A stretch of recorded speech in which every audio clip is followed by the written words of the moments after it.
Swade Soul Live. Welcome to another edition of Swade Soul. I got an incredible guest on today. I got the infamous Kevin Black, and I say infamous because he's done so many things in the world. Kevin, man, we want to welcome you to the Swade Soul Show, and like for you to introduce the Kevin Black to the world. Let me before we even get into that, let me just break this down. The people that don't know who this gentleman is, this man has changed the history of hip hop as we know it. He started out in the game as a person that put the right people in perspective to what we bob our heads to today. He has had a stronghold on making that a possible entity. How you doing today, Kev? I'm doing good. I'm sitting up here with my nephew, and he teaching me the young game. I got to stay ready so I don't have to get ready. Real talk. Well, Kev, I want to start off, man, to just go back. I mean, because I've known you for a lot of years, my brother, and I've had incredible respect for you, always will, just based on what you bring to the table and the kind of guy you are. And I want to go back to just a real life side. I want to talk about your military service. Let's start there. Ooh, you done did your history. Well, okay. I'm a military man, and I'm Marine. You know, and I always stay ready so I don't have to get ready. So, that's the truth. So where were you stationed at while you were in the military? Oh shit, everywhere. Camp Pendleton, motherfucking Swab, and overseas. Everywhere. I did the full tour. Wow. Well, you right after you got out of the military, you started in the DJing. Am I correct about that? Because I remember that. No, I was DJing before I got to the military, because I'm first of all, I'm from New York City, the Bronx, and it's no way you can grow up in the Bronx and you ain't got a DJ hand or nothing. It's no way. So, you know, I started before I got in there, and I loved it. I loved it, and I stayed with it. So when you got stationed in the military, you were stationed in California, obviously with Camp Pendleton out in the San Right, Diego area. So right. with that situation, being in the military during that time, were you DJing while in the military also? Mm-hmm. Yeah. Matter of fact, the military hired me to be a DJ. They hired me. Wow. So what was your MOS? What did you do while in the military? I was an 1833, and that's called an Amtracker. It's like a tank that can float in water and drive on wheels. Wow. Okay, so now you started out in the music game as one when you started with the DJing. What brought you into the side of getting into being an executive in the industry and helping shape a lot of artists' careers? What brought that situation on? What brought that situation in was I was I don't even know how to put it, but I'm gonna just say it this way. I was the type of guy that always wanted to get up and get it. That was my motto: get up and get it. And I got up and I got it. Shit, shit, and God bless me. A guy named Suge Knight used to come to my club, and he would hear me DJ, and he would be like, "Guy, you really good." And then it went to another level, to another level, to another level. Wow. So brings us to the point of talking about how you fell into the fold of Death Row. So Suge brought you on as one of the main execs in Death Row. I mean, definitely, I look at Death Row as what put it on the map was you. I mean, your No, ability to be able to I, communicate. I'm not going to take all the credit, because it's a lot of people out there that done helped me get to where I'm at. But I will tell you this: Suge never said no. I go, Suge, I need 50,000. Get it. Suge, I need 100,000. Get it. I mean, eh, I mean, he was a good dude. I absolutely agree with you. I mean, Suge has had his bad raps on some of the things that he's been a part of, but I agree with you as a brother that did some really unique stuff and good stuff for helping people. He definitely was one of the first to put that on the map with helping people get out of contracts and so forth. At your time at Death Row, can you give us a little insight on that? Working with all the greats that you work with, because you were there from the very beginning. Okay. First of all, first of all, people don't know this, but um, Death Row Records, I mean, is hot, but it was the name of the label was going to be called Future Shock. See, people don't know that it was going to call Future Shock, and, and how we got to Death Row. Lord knows, it's the biggest. Is the biggest entity now, but it was going to be called Future Shock. Wow, that's a real piece of history nobody knows about there. I remember after you left Death Row, or I don't even know if it was after, but I remember a time when you worked with Twizzle, with Shaq at his label. Can you give a little insight on that? Wasn't that during the time with the Pete Rock, that time frame? Um, no, Shaq was a dream come true. I mean, I mean, any label, they let me do what I do because I go in there letting them know if you ain't gonna let me do what I do, then don't hire me. Don't hire me. Don't hire me. And Shaq, he let me do what I do, and it worked. It worked. You had some big hits come out of that, man. So it's just kind of how nature does it. You just been around so many hits, like it's just second nature right now with where it was. I saw No, no, you. no. Wait a minute. Wait. I don't want you to use that word too loosely. Let me just tell you, I made a lot of hits. Trust me, cause you wouldn't have known Snoop if it wasn't for Kevin Black. You wouldn't have known the Dog Pound if it wasn't for Kevin Black. You wouldn't have knew. Now you made a new Dr. Dre because he was in NWA. You knew him, but it's a couple of artists I'd have made. And that I definitely can agree to because I watched it happen with my own eyes. So I absolutely know how you did that. When you were And at, wait a minute, hold on. I want you on camera. I want you to say hi to my nephew and Yo, yo, everything. yo. how you How's it doing, going? sir? How's it going? Good. Welcome to the Swade Soul Show, man. Give a little insight on who you are in the business, man, and what you're doing right now. Oh, well, I'm Kev nephew, So I've just been dipping and dabbling with the industry type. I'm from San Bernardino though, and all that.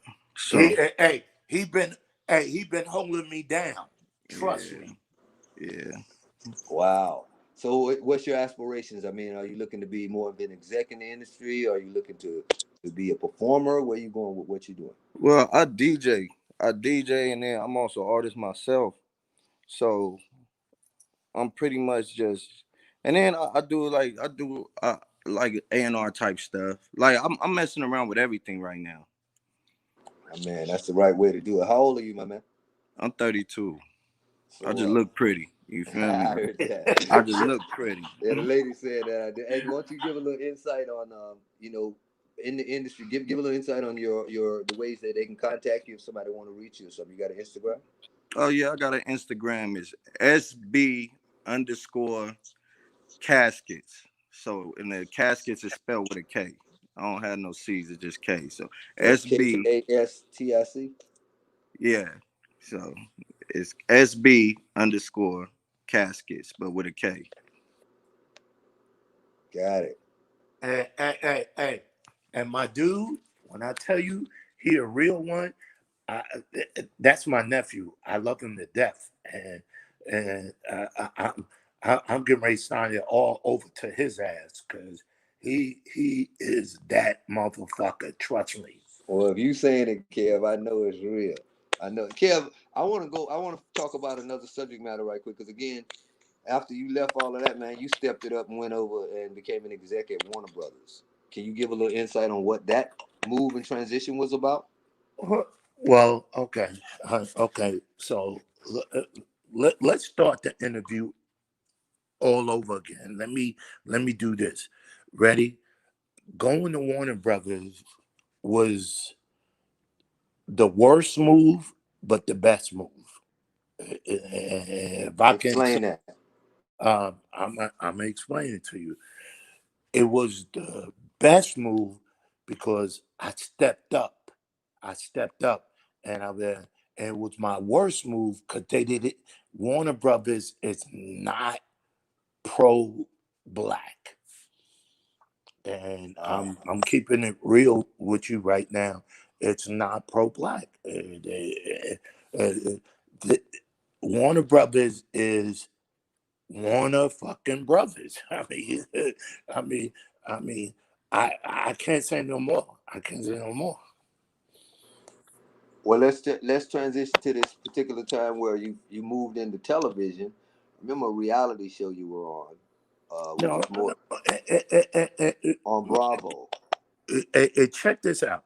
Kevin Black always wanted to be that guy that did it all. Like I like right now, I lead a business, and I say to myself, I did it all. I did it all. You know, that's just me. I absolutely agree. You did and people are so into the whole World Star Hip Hop project, allhiphop.com, and I know that you were one of the first catalysts involved in that project, along with Wait a minute, Q, wait a minute, wait a along minute. with Chuck. I put World Star on the fucking map. And if they say I didn't, they fucking lying. I put them motherfuckers on the map, World Star.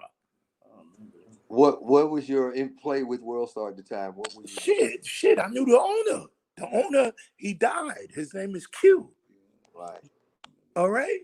And my nephew used to come up to the office and be like, hey, what's going on? Let's talk about this World Star.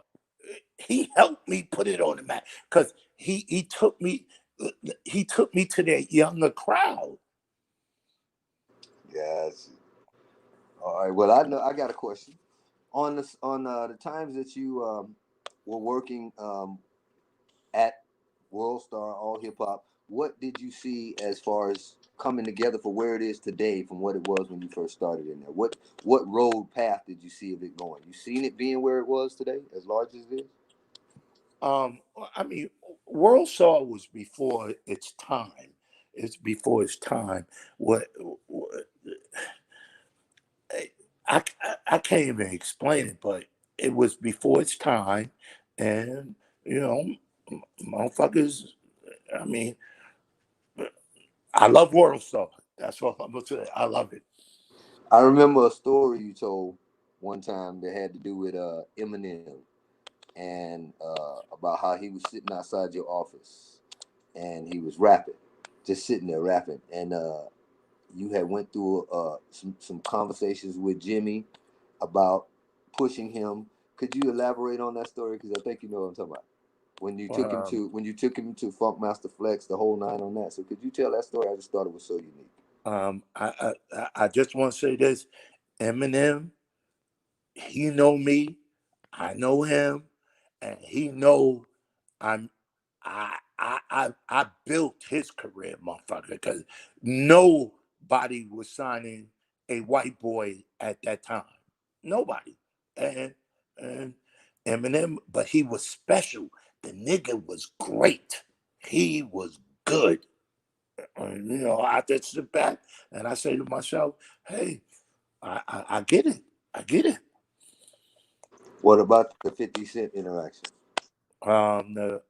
What about what? The 50 Cent? You working with 50 Cent?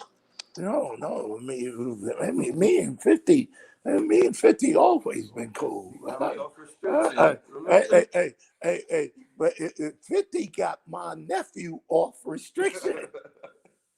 Wow. So God. it is So a close thing. I'm gonna let him see.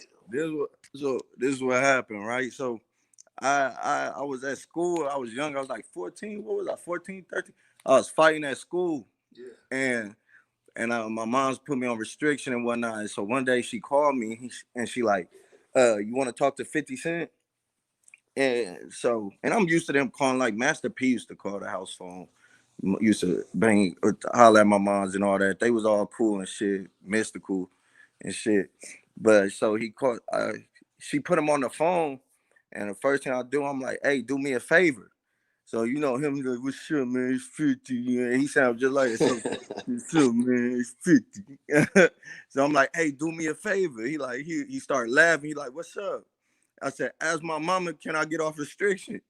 and, and he busts her laugh, and then he say, "Yeah, man." He said, "Can he get off restriction?" And then my mom's, I hear her going off in the background, like, "Da, da, da, da."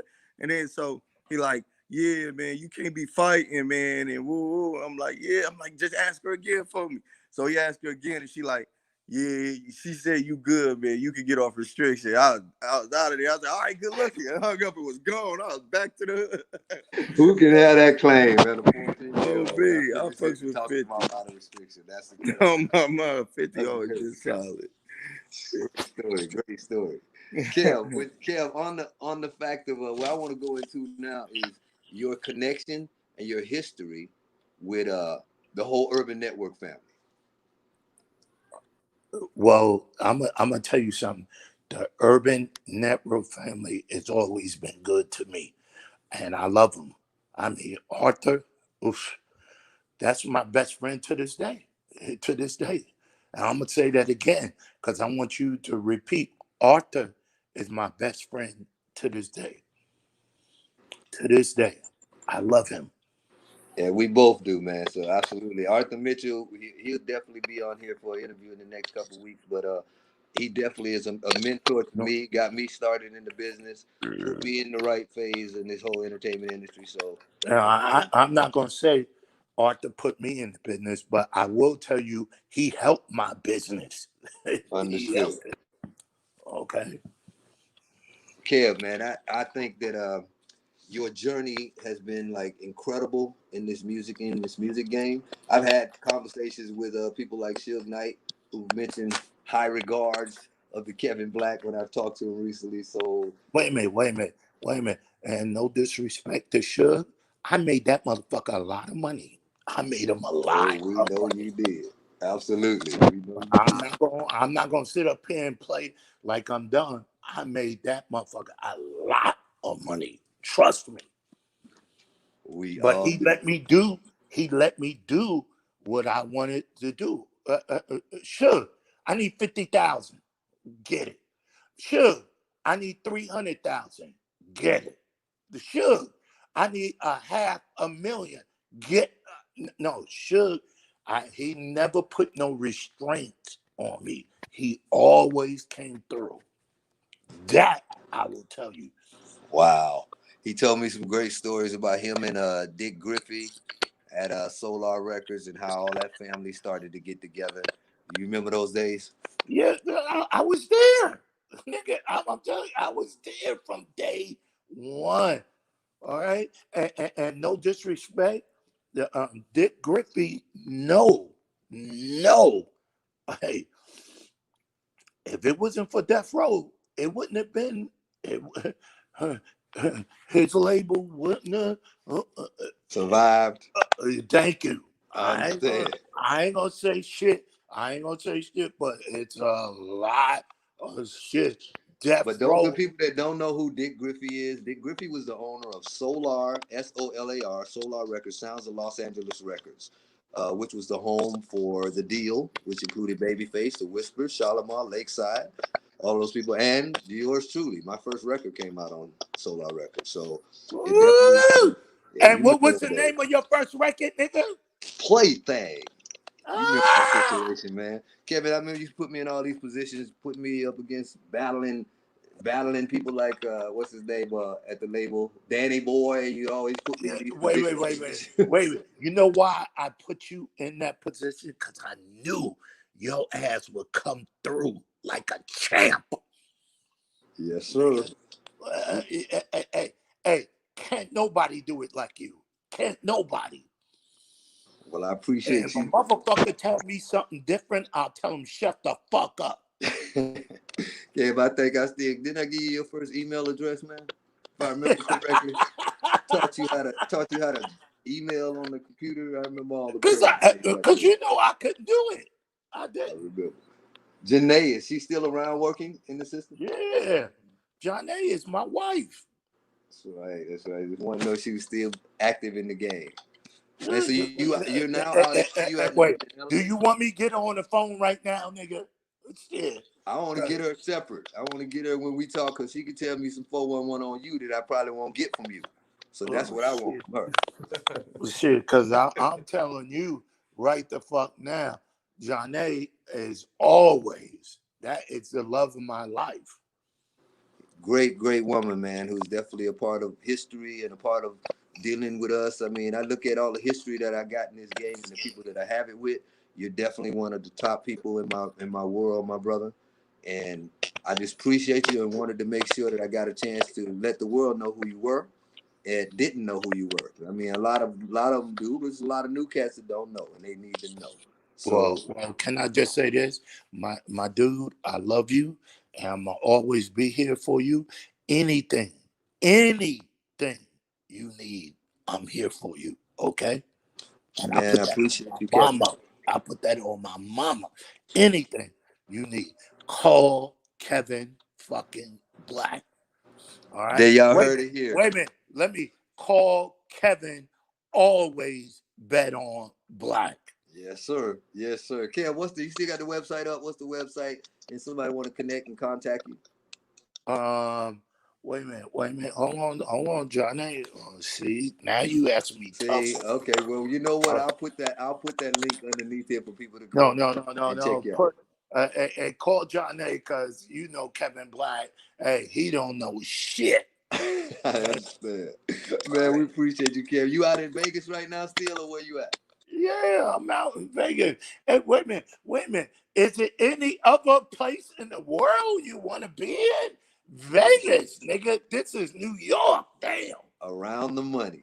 So on the horizon, what's going on with Kevin Black coming up in the near future? What you got on the horizon right now? Well, you know, I got an artist, and I'm doing what I'm doing, and my nephew, I'm trying to put him on. Wait, hold on now. Here, say hey, I'm putting my nephew on because I want to discover new talent, nigga. Yeah. Understood. Well, if anything I could do on this end, you know that I still aggregate for the Orchard. I sign label deals with the Orchard and all those things. So anything you need, my young brother, you can reach out anytime, and I'll do what I can to help make your journey work. Most definitely, I definitely will. And we're working on a project right now in the Bahamas. Wait. I ain't hear no numbers exchanges, motherfucker. Exchange numbers. Okay. All right, I'll just message it to him. Yeah, no, Kevin got my number on his phone, so you definitely can get it off of there. But Kev, man, I really appreciate this interview. I'm glad that we got a chance to speak to you and let the world know. So this is Mr. Kevin Black. You got anything else to do an outro to tell everybody in the world? Give them some good messages on what to do. Can I just say this? I tell everybody, lawyer up and keep. No. I'm gonna just say this: lawyer up. Just keep a lawyer in your pocket. There you heard it right here. And if you can't hear it nowhere else, this man knows what he's talking about. So Lawyer up. Kevin Black, we appreciate you on the Swade Soul Show, and we look forward to communicating with you soon, man. Have a great day, and we love you, my brother. I love you too. Later. Swade.